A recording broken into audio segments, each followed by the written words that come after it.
I thought therapy would fix our relationship. Instead, my partner learned a whole new way to control me. When Jake finally agreed to couples counseling, I cried with relief. After 2 years of me begging, pleading, and threatening to leave, he'd finally said yes. I thought it was the beginning of us healing. I thought he was ready to change. I was right about one thing. He did change. Just not in the way I'd hoped. I'm Sophie, and this is the story of how the person I loved most used therapy language to gaslight me better than he ever had before. Jake and I met when I was 24 and he was 27. He was charming, attentive, successful in his finance job. He made me feel seen in a way I'd never experienced before. For the first 6 months, it was perfect. He'd text me throughout the day, plan elaborate dates, tell me I was the most interesting person he'd ever met. Looking back now, I can see the signs. The way he'd get quiet and withdrawn if I made plans with friends. The way he'd ask detailed questions about where I'd been and who I'd talked to, framing it as just being interested in your life. The way he'd make subtle comments about my appearance.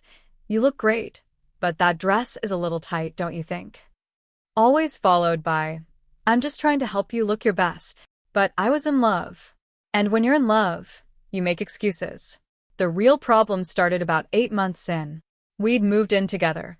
Too fast, I realize now. And suddenly the mask started slipping. He'd criticize the way I loaded the dishwasher, then get angry when I got defensive.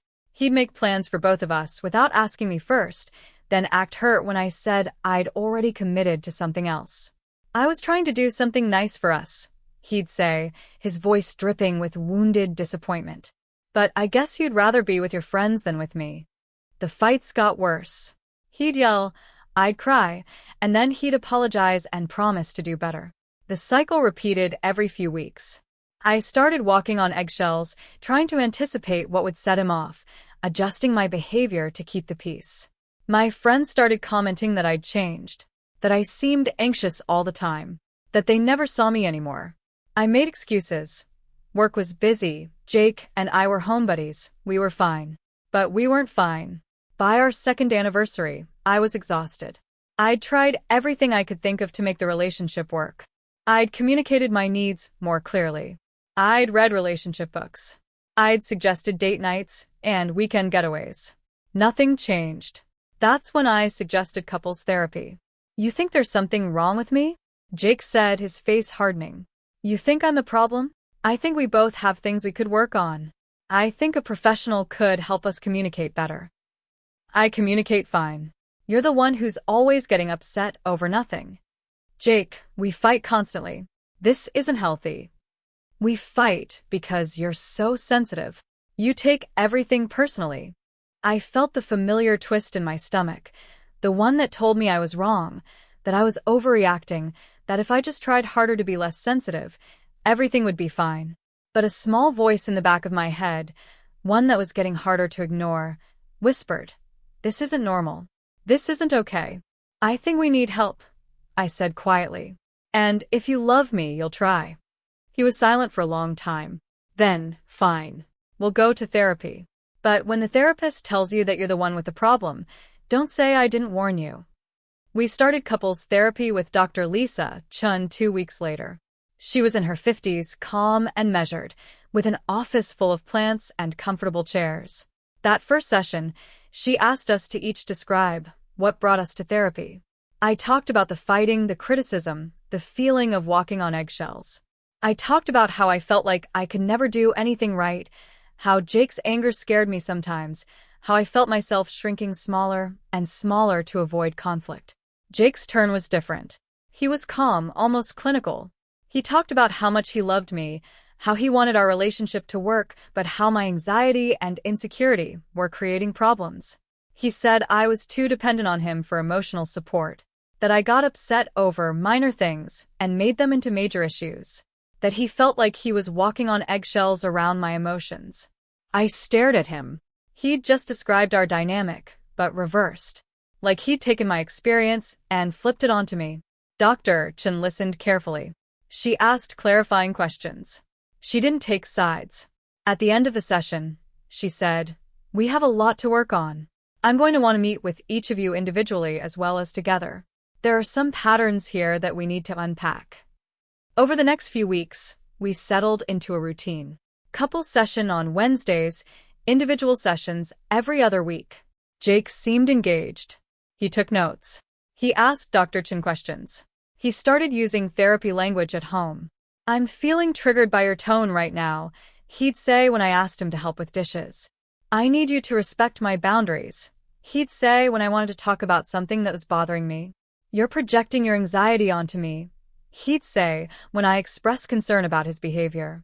At first, I thought it was progress. He was learning to articulate his feelings. He was setting boundaries. This was what I'd wanted, right? But something felt off. The language was right, but the context was wrong. He was using these terms to shut down conversations, not open them up. To deflect criticism, not engage with it. In my individual sessions with Dr. Chen, I started expressing concerns. I don't think Jake is actually hearing what I'm saying in our joint sessions. He's very good at sounding reasonable, but nothing is actually changing. If anything, things are worse. Worse how? Dr. Chen asked. He's using all this therapy language, but he's using it I don't know, to make me feel like I'm the problem. Like everything is my fault. Can you give me an example? Last week, he stayed out until 2 a.m. without texting me. When I said I was worried and asked him to let me know when he'd be late, he said I was being controlling and not respecting his autonomy. He said I had abandonment issues I needed to work on. And when I got upset, he said I was being emotionally reactive and couldn't regulate myself. Dr. Chen was quiet for a moment. And how did that make you feel? Like I'm crazy. Like maybe he's right, and I am too anxious, too controlling, too emotional. But also, Dr. Chen, is it really controlling to want to text when your partner stays out all night? That feels like basic consideration, not a boundary violation. It is basic consideration. And Sophie, I want you to listen carefully to what I'm about to say. The language of therapy, boundaries, triggers, emotional regulation. These are tools for understanding ourselves and communicating with others. But like any tool, they can be misused. What you're describing sounds like Jake may be using therapeutic language to avoid accountability. What do you mean? I mean that claiming a boundary is being violated is different from actually having a boundary violated. Calling someone controlling for expressing a basic need is different from addressing actual controlling behavior. Using the right words doesn't mean the underlying dynamic is healthy. Something in my chest loosened. So, I'm not crazy? No, Sophie, you're not crazy. And I think we need to talk more about what's happening in your relationship. That conversation was the first crack in the dam. Over the next few individual sessions, Dr. Chen helped me see patterns I'd been too close to recognize. The way Jake would use therapy concepts to flip the script. The way he'd claim I was projecting when I raised legitimate concerns. The way he'd say I was being emotionally reactive whenever I expressed hurt or anger. This is called DARVO, Dr. Chen explained one day. Deny, attack, reverse victim and offender. The person who's causing harm denies it, attacks the person who raised the concern, and then positions themselves as the real victim. Jake has gotten very sophisticated at it. But he's in therapy. He's trying to work on himself. Is he? Or is he learning new vocabulary to justify the same behaviors? I sat with that question for a long time. Meanwhile, in our couple sessions, Jake was becoming the model client. He'd reference things Dr. Chen had said in previous sessions. He'd use phrases like active listening and taking responsibility and sitting with discomfort. On the surface, it looked like growth. But at home, the reality was different. After a session where we discussed how Jake's criticism affected me, he was quiet on the drive home. That night, he said, "I've been thinking about what Dr. Chen said, about how my words impact you." Yeah, I felt hopeful. And I realized that you have a very strong negativity bias. You focus on the few critical things I say and ignore all the positive things. Dr. Chen talks about cognitive distortions. I think that's what's happening here. You're catastrophizing and filtering out the good. I blinked. Jake, you told me last week that I'm getting fat and should stop eating so much bread. I said you seem to be stress eating, and I was worried about your health. You twisted it into something mean. You literally said, "You're getting fat." That's your interpretation. I was expressing concern. But see, this is the problem. You can't accept feedback without making me the bad guy. That's a defense mechanism. You're being defensive instead of doing the work. I felt dizzy. Had I misheard him? Was I twisting his words? But no. I remembered clearly. I'd been eating toast when he said it. I'd put it down and gone to our bedroom and cried. "I'm not twisting anything," I said quietly. "Okay, well, Dr. Chen talks about how we can't control how other people interpret our words. All we can do is communicate our intentions. My intention was to show care for your well-being. If you chose to interpret that as an attack, that's something you need to work on." This was the pattern. I'd raise a concern. He'd use therapy language to explain why my concern was actually my problem, and I'd end up feeling confused and guilty. It happened again and again. When I said his constant texting throughout my workday felt intrusive, I'm expressing my love language, which is quality time and connection. Dr. Chen says healthy couples communicate throughout the day. If you're not willing to meet that need, maybe you need to examine your avoidant attachment style. When I said I wanted to spend more time with my friends, I support you having friendships, but I need to understand why you're so desperate to avoid intimacy with me. It seems like you're using your friends as an emotional crutch instead of doing the vulnerable work of deepening our connection. That's called enmeshment with your friend group. When I said I was uncomfortable with how he talked to me during arguments, I hear that you feel attacked, but Dr. Chen says we need to take responsibility for our own emotional reactions. I can't control how my tone lands on you. That's about your triggers and your past trauma. Have you considered that your father's anger issues are making you hypersensitive to normal conflict? Every single Thing. I raised became evidence of my dysfunction. My anxiety, my sensitivity, my attachment issues, my cognitive distortions, my trauma responses. And Jake had the language to explain it all. I started doubting myself constantly. Was I too sensitive? Was I projecting? Was my anxiety making me see problems that weren't really there? Jake sounded so reasonable, so thoughtful, so therapeutic. And I just sounded emotional and defensive. In my individual sessions, I'd break down crying. He's right, isn't he? I am the problem. I'm too anxious, too insecure, too damaged. Maybe if I just worked harder on myself. Sophie, stop. Dr. Chen's voice was firm. I want you to hear me. What Jake is doing is emotional abuse. He's learned the language of therapy and he's weaponizing it against you. He's using psychological concepts to gaslight you, to make you question your own reality, to avoid taking any responsibility for his behavior. But he's so articulate about it. He sounds so right. Abusers who learn therapeutic language become more dangerous, not less. Because now they have a sophisticated vocabulary to explain why everything is your fault. They can dress up control as concern, criticism as feedback, and abuse as boundary setting. So therapy made him worse? Therapy didn't make him worse. He came into therapy not to change, but to learn better tools for manipulation. Sophie, I need to tell you something. I've been treating couples for 20 years. Jake is one of the most psychologically sophisticated abusers I've encountered. And I don't think couples therapy is helping you. I think it's making things more dangerous. The word abuser hit me like cold water. He doesn't hit me. He doesn't even yell anymore. He's very calm.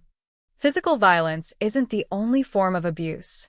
What Jake is doing, the gaslighting, the manipulation, the constant criticism disguised as concern, the way he uses psychological language to destabilize your sense of reality, that's emotional and psychological abuse.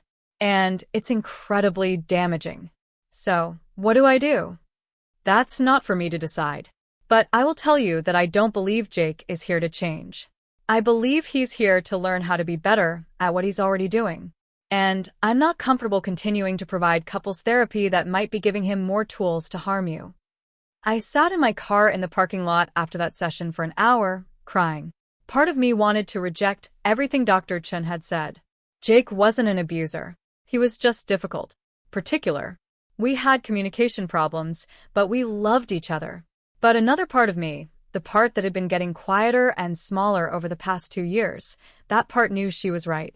I started paying closer attention. Not to whether Jake's words sounded reasonable, but to how they made me feel. Not to his intentions, but to their impact. When he said, "I'm just concerned about your mental health," I felt small and effective. When he said, "You need to work on your defensive communication style," I felt like I couldn't trust my own perceptions. When he said, "I'm setting a boundary around criticism," I felt like I couldn't express my needs without being accused of attacking him. The language was therapeutic. The effect was devastating. The breaking point came 3 weeks later. We were having our regular Wednesday session with Dr. Chen. Jake was explaining very calmly why my request that he help more with housework was coming from a place of control rather than partnership. "I think Sophie has some deep-seated beliefs about gender roles that she's projecting onto our relationship. She has this narrative that I don't do enough, but if you actually track our contributions, I do plenty.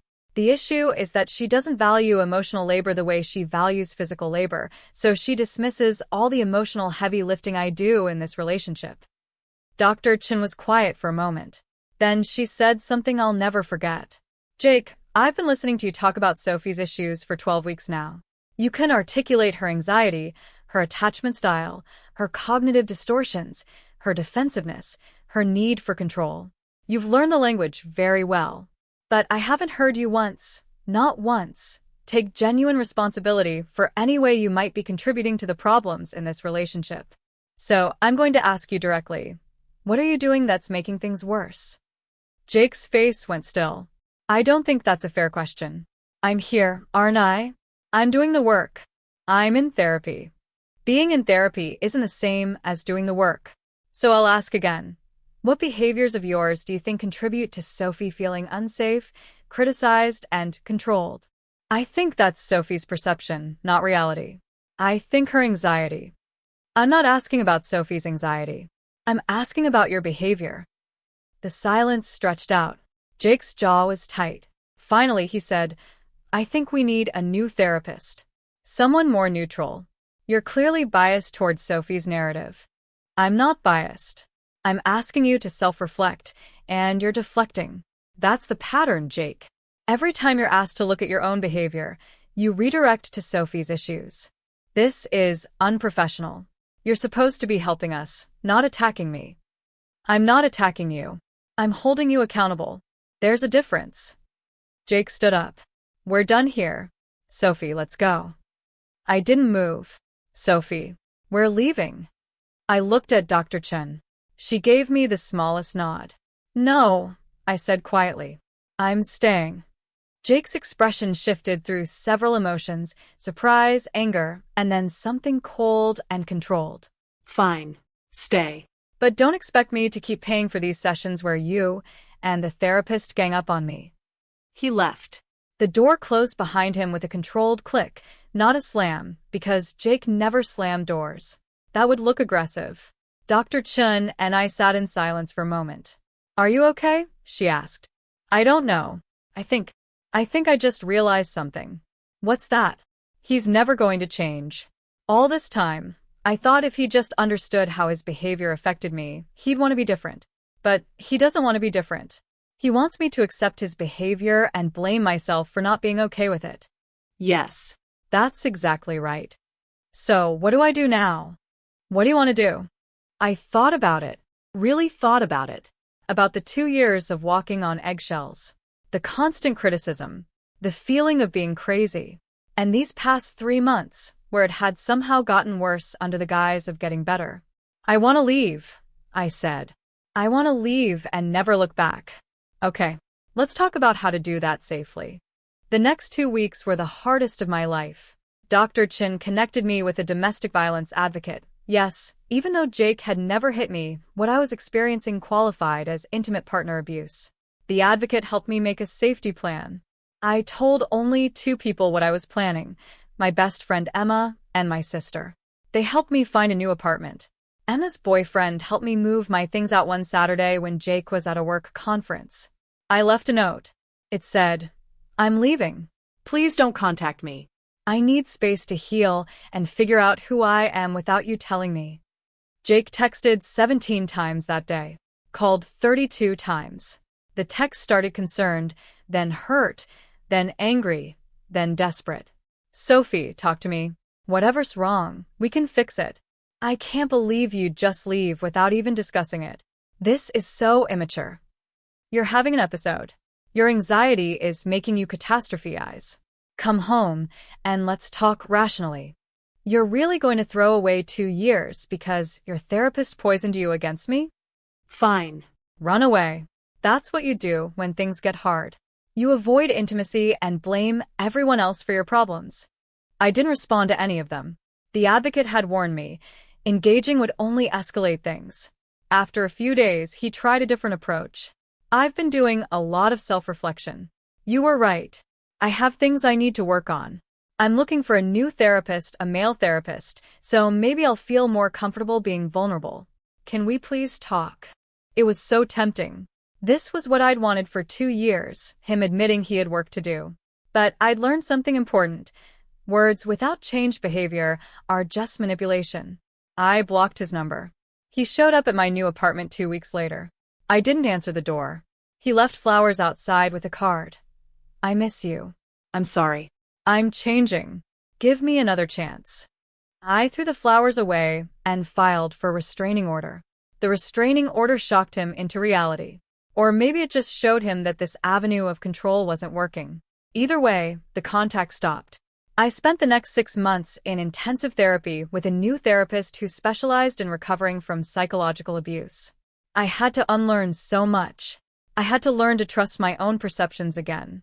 To know that feeling hurt didn't mean I was being too sensitive. That asking for basic respect wasn't controlling. That I wasn't broken or dysfunctional or too anxious to be in a relationship. I was just a normal person who'd been systematically taught to doubt herself by someone who knew exactly how to use psychology as a weapon. My friends commented on how different I seemed. Lighter. More confident. More like the person I'd been before Jake. I didn't want to say anything while you were together, Emma told me over coffee one day. But we were all so worried. You seemed like you were disappearing. I was. And the worst part was I thought it was my fault. I thought I was the problem. That's what he wanted you to think. God. The number of times you'd apologize for things that weren't your fault, or question whether you were remembering things correctly. It was heartbreaking to watch. About 8 months after I left, I ran into a mutual friend at the grocery store. She asked how I was doing, then hesitated. I probably shouldn't tell you this, but Jake's been telling people that you had a breakdown, that you became paranoid, and the therapist turned you against him. He says he tried everything to help you, but you refused treatment. I felt the old familiar twist of doubt. Was that true? Had I? No. I stopped myself. This was the pattern. The gaslighting didn't end just because the relationship did. He was still trying to control the narrative, to make himself the victim and me the crazy one. That's not what happened, I said calmly. But I'm not interested in defending myself to people who'd rather believe his version than ask me for mine. For what it's worth, I didn't believe him. He was too eager to tell the story. It felt rehearsed. Thanks for telling me. A year after leaving, I started dating again. It was terrifying. I was hypervigilant about red flags, probably to an unhealthy degree. I went to 3 dates with a kind, patient guy named Michael before I finally trusted him enough to relax a little. On our 4th date, I accidentally knocked over my water glass. I flinched, bracing for criticism. Michael just grabbed napkins and helped me clean it up. These glasses are too tippy anyway. Bad restaurant design. I stared at him. You're not mad. He looked confused. Why would I be mad? It's water. Such a small moment, but it cracked something open in me. I excused myself to the bathroom and cried. Not sad tears, but the kind that come when you realize how far you've come from a place you didn't even know was destroying you. Michael and I have been together for 8 months now. He's never once told me I'm too sensitive. Never used therapy language to shut down my concerns. Never made me feel like my perceptions of reality were questionable. When we disagree, we talk about it. When I'm upset, he asks what he can do to help, not why I'm overreacting. When he hurts my feelings, which happens because he's human, he apologizes. actually apologizes. Not "I'm sorry you felt hurt," but "I'm sorry I said that. It was hurtful. I'll do better." It's not perfect, but it's healthy. And I'd forgotten what healthy felt like. Last week, I ran into Jake at a coffee shop downtown. He was with a woman, petite, young, smiling up at him adoringly, the way I used to. Our eyes met. He smiled, that charming smile I'd fallen for 3 years ago. He walked over. "Sophie." How are you? You look well. "I'm good. Thanks. I've been doing a lot of work on myself. Therapy, self-reflection. I understand now why things ended the way they did. I was going through a lot, and I know I wasn't always the easiest person to be with." The woman with him touched his arm, looking uncomfortable. "I hope you found peace with everything," he continued. I have. "I've learned so much about healthy relationships and communication. I'm in a much better place now." I looked at him, at his perfectly calibrated expression of gentle concern, at the therapeutic language deployed so carefully, at the subtle implication that we both had our issues, that it was a mutual problem, that he'd grown and hoped I had too. I looked at the woman beside him and saw myself 3 years ago. For a moment, I considered warning her, telling her to run. But I knew how that would look, the crazy ex who couldn't let go. And I knew she wouldn't believe me anyway. "Not yet. I'm glad you've found peace," I said neutrally. Then I looked at the woman. "Nice to meet you." As I walked away, I heard Jake say to her, "That's my ex. We had a difficult breakup. She struggled with some mental health issues. I tried to help, but I kept walking. I didn't defend myself. I didn't correct the record. I didn't engage. Because here's what I learned. You can't win against someone who weaponizes psychology. You can't logic someone out of a position they didn't logic themselves into. You can't convince someone to take accountability when their entire identity is built on avoiding it. All you can do is save yourself." That night, Michael asked how my day was. I told him about running into Jake. "How do you feel about it?" he asked. "Honestly, grateful. Grateful I got out. Grateful I trusted my gut, even when he'd trained me not to. Grateful for Dr. Chin for being brave enough to tell me the truth. And grateful for you for showing me what healthy actually looks like." "I'm grateful for you too," he said simply. No performance. No therapeutic language. Just truth.